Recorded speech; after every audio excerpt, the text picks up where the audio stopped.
অসমৰ আগশাৰীৰ সাহিত্য সংস্কৃতি তথা সমাজসেৱাৰ অন্যতম সংস্থা উত্তৰ পূৰ্বাঞ্চল প্ৰেৰণা সমন্বয় উন্নয়ন চেৰিটেবল ট্ৰাষ্টৰ ২২ সংখ্যক বাৰ্ষিক সমাৰোহ চানমাৰী পেঞ্চনাৰ ভৱনত ৭ এপ্ৰিল ২০২৪ত অনুষ্ঠিত হয়।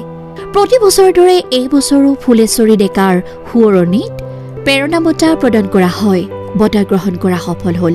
শ্ৰেষ্ঠ গায়িকা বঁটা গ্ৰহণ কৰে বৰ্তমান জনপ্ৰিয়তাৰ শীৰ্ষত থকা দীপাম্বিতা ডেকাই।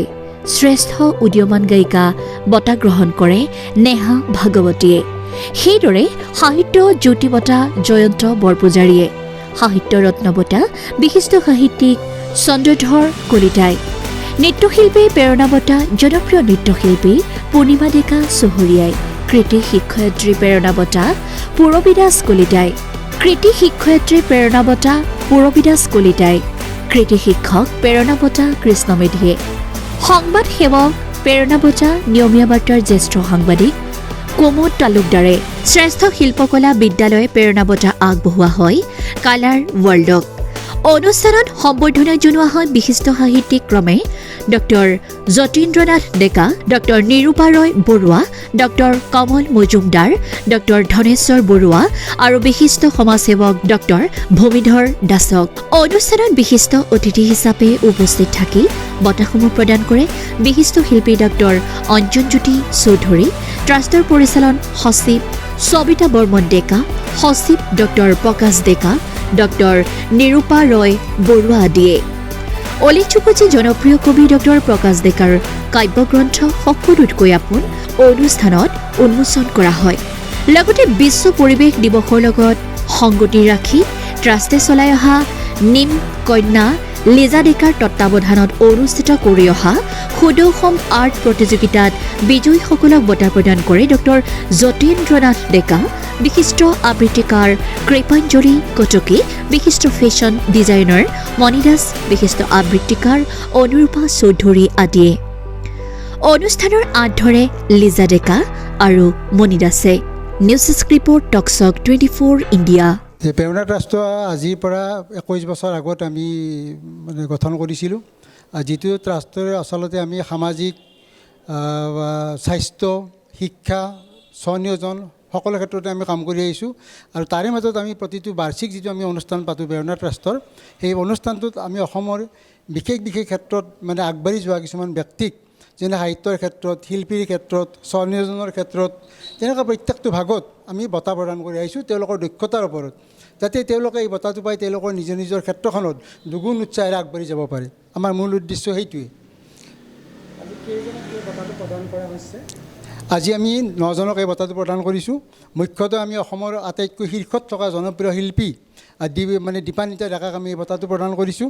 নৃত্য ক্ষেত্ৰত যথেষ্ট আগৰণুৱা, যিটো ৱৰ্ল্ড ৰেকৰ্ডতো অংশগ্ৰহণ কৰিছে। অসমৰ বিভিন্ন অনুষ্ঠানত তেওঁ বিচাৰক হিচাপে নৃত্যৰ ক্ষেত্ৰতো অংশগ্ৰহণ কৰিছে। অসম মহা সংগ্ৰাম যিটো অসম চৰকাৰে পাতিছিল, তাত তেওঁ বিচাৰক হিচাপে তেওঁ নিজেই উপস্থিত আছিল। আৰু সেইজন পূৰ্ণিমা চহৰীয়াকো আমি পূৰ্ণিমা চহৰীয়া ডেকাক আমি বঁটা প্ৰদান কৰিছোঁ। প্ৰত্যেক বছৰে আমি বঁটাটো প্ৰদান কৰোঁ। এই বছৰ আমাৰ এইটো 22 সংখ্যক প্ৰেৰণা বঁটা অনুষ্ঠান। 22 বছৰ হ'ল আজি সম্পূৰ্ণ তেখেতসকলৰ এনেকুৱা ভাল কাম এটা কৰি আছে। আৰু মই প্ৰায় যোৱা 8 বছৰমানৰ পৰা সদায় ইয়াতে বিশিষ্ট অতিথি বা মুখ্য অতিথি হিচাপে আহি আছোঁ। আৰু আহি খুব ভাল লাগে এইকাৰণে যে আমাৰ দেশ সেৱাৰ বহুত পথ আছে। সকলোতকৈ উত্তম পথ বোলে সাহিত্য সংস্কৃতিৰ সাধনা কৰাটো।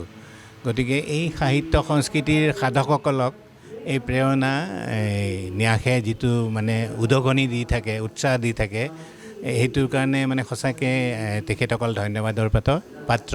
আৰু আমি তেখেতসকলৰ ওচৰত সেইকাৰণে কৃতজ্ঞ আৰু তেখেতসকল প্ৰশংসাৰ যোগ্য, কিয়নো তেওঁলোকে এই উঠি অহা এই চামক লগতে প্ৰবীণসকলকো উৎসাহ যোগাই আহিছে, যিসকলে সাহিত্য, চিত্ৰকলা, সংস্কৃতি, গান, নাচ সকলো ক্ষেত্ৰতে উদীয়মানেই হওক বা প্ৰবীণ শিল্পীসকলেই হওক, সকলোকে তেখেতসকলে এনেকৈ উৎসাহ দি এনেকৈ যিটো বঁটা প্ৰদান কৰি আহিছে, সেইটো সঁচাকৈ আহি আমি অভিভূত হওঁ।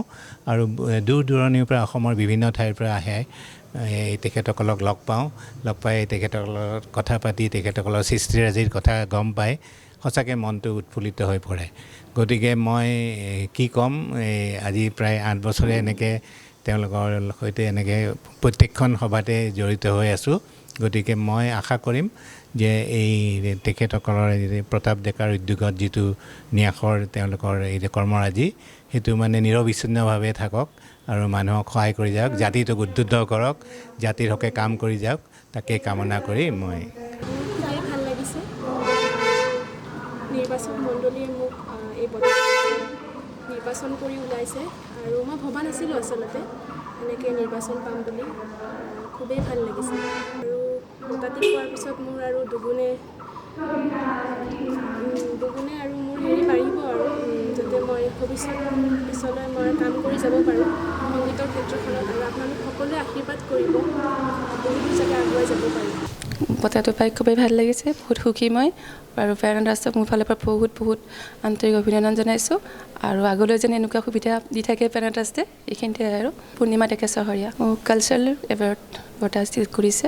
বিগত 22 বছৰ ধৰি সাংবাদিকতা জগতখনত জড়িত হৈ আছোঁ আৰু এই অনুষ্ঠানটিয়ে পূৰ্বাঞ্চল প্ৰেৰণা ট্ৰাষ্ট বিগত 22 বছৰ ধৰিয়েই তেওঁলোকে সমাজৰ বিভিন্ন ক্ষেত্ৰলৈ অৱদান আগবঢ়োৱা বিশিষ্ট ব্যক্তিসকলক সম্বৰ্ধনা জনাই আহিছে।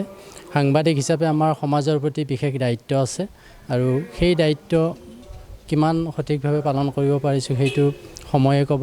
কিন্তু এনেকুৱা অনুষ্ঠানে বা বঁটা প্ৰদানে নিশ্চয় অধিক নিষ্ঠা আৰু সততাৰে সাংবাদিকতা কৰিবলৈ অনুপ্ৰাণিত কৰিব বুলি মই ভাবোঁ, আৰু সেইবাবে এই বঁটাটি গ্ৰহণ কৰি মই অতিশয় আনন্দিত হৈছোঁ।